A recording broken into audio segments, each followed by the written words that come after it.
Gold medal वाली बहू। सपना के पिता एक गरीब किसान थे।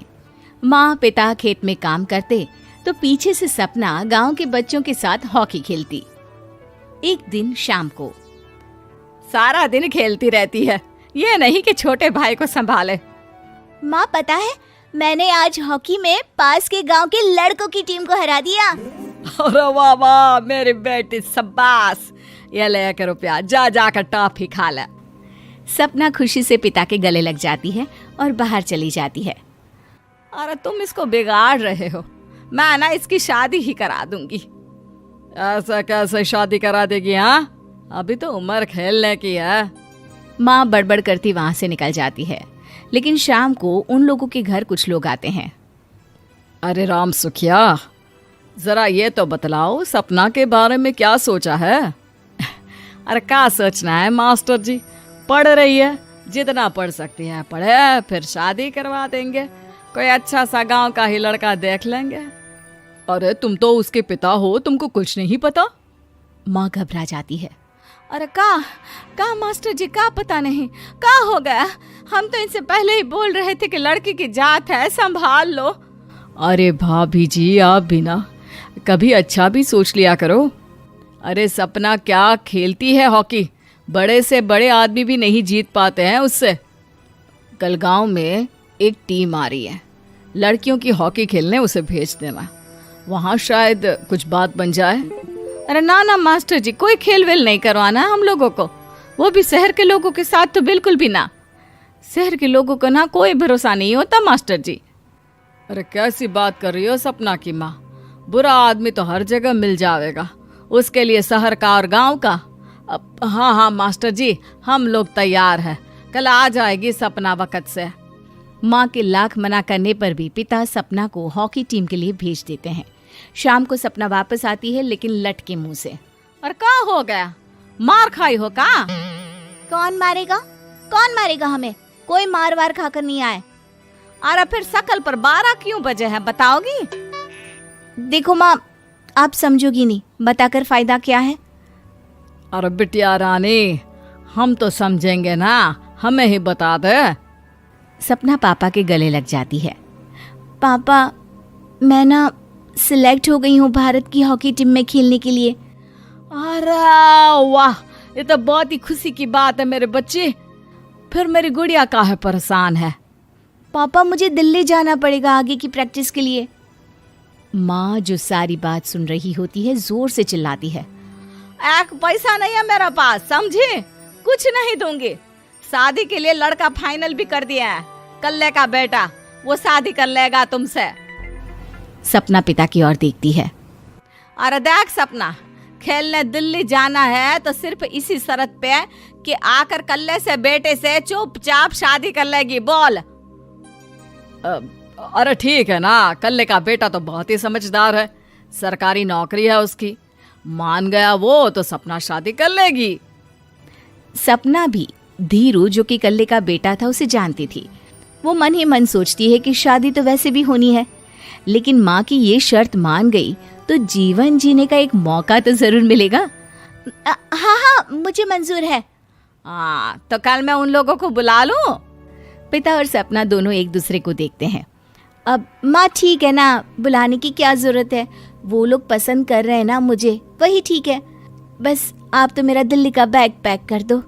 सपना दिल्ली जाती है, दिल्ली टीम के लिए खेलने के लिए। सपना खूब अच्छा खेलती है और गोल्ड मेडल जीत कर आती है। जब वो गांव आती है तो उसका जोरदार स्वागत होता है। हर कोई सपना सपना चिल्ला रहा होता है।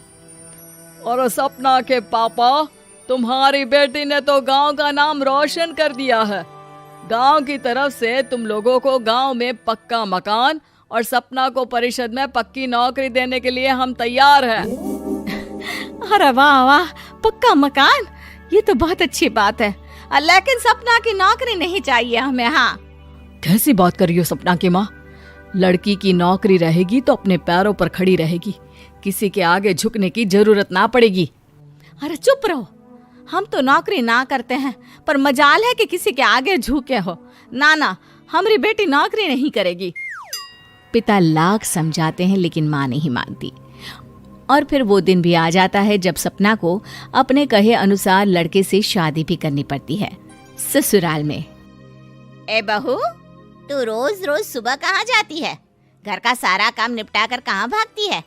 माँ का घर तो पास ही है, वहीं निकल जाती है क्या? नहीं माँ जी, मैं हॉकी खेलने जाती हूँ, मुझे खेलना पसंद है। खेलना पसंद है? अरे कैसी बात कर रही है बहू, शादी के बाद तो कोई लड़की खेलती फैलती नहीं है, वो घर का काम काज देखती है। सपना कुछ नहीं कहती। वो एक रोज कमरे में अपनी अलमारी ठीक कर रही होती है कि तब सुनो, वो जो लटक रहा है ना, क्या बोलते हैं उसे? मेडल। सपना पति की बात सुनकर खुश हो जाती है, उनके पास जाती है। मैं सोच ही रही थी कि तुमने कभी पूछा क्यों नहीं। ये मेडल है, मैंने जीता है, पता है, हॉकी में। बड़ा मैदान, बहुत से लोग, 2 टीम और फिर शुरू होता है जुनून। पता है, लगता है जैसे बस जिंदगी यही है, खेलते रहो, भागते रहो, दौड़ते रहो और लक्ष्य को पालो। सुनो ना, मैं ना भारतीय टीम के लिए खेलना चाहती हूँ। माँ, यहाँ तो आ जरा। सपना हैरान हो जाती है कि ये क्या हो गया, पति अचानक से माँ को क्यों बुला रहा है। हाँ बेटा, क्या हो गया? काहे गला फाड़ रहे हो? माँ, ये सपना क्या कह रही है? अरे बीवी तो बोलती ही रहती है बेटा, लेकिन क्या हो गया, चिल्ला क्यों रहे हो?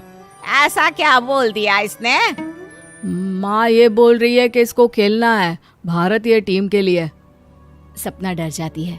नहीं माँ जी, मैंने कहा कि मैं चाहती हूँ कि वो मैं बोला था ना, शादी के बाद कोई खेलता नहीं, घर का काम काज देखता है, लेकिन फिर भी। नहीं माँ जी, ठीक है, मैं घर का काम देखूंगी, कल से मैं खेलने भी नहीं जाऊंगी, माफ कर दीजिए। सपना पति की तरफ देखती है जो माँ की तरफ देख रहा होता है। उसे गुस्सा तो आता है, लेकिन करती भी तो क्या, सास के सामने कैसे पति की क्लास लगाती। अरे बेटा, अब क्यों घूरे जा रहे हो बहू को?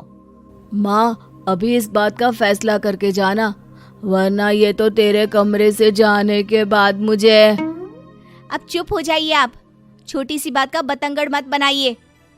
छोटी सी बात? बहू, ये कोई छोटी बात नहीं है। जो लड़की दिल्ली के लिए गोल्ड मेडल ला सकती है, वो देश के लिए भी तो गोल्ड ला सकती है ना। हम लोगों को किसी चीज की कमी नहीं है बहू, घर का काम तो कोई भी कर लेगा, लेकिन देश का नाम रोशन करने के लिए सपना चाहिए। जा बहू, तेरी ट्रेनिंग का सारा इंतजाम तेरे पति ने कर दिया है, जा खेल और देश का नाम रोशन कर। सपना की आंख में आंसू आ जाते हैं।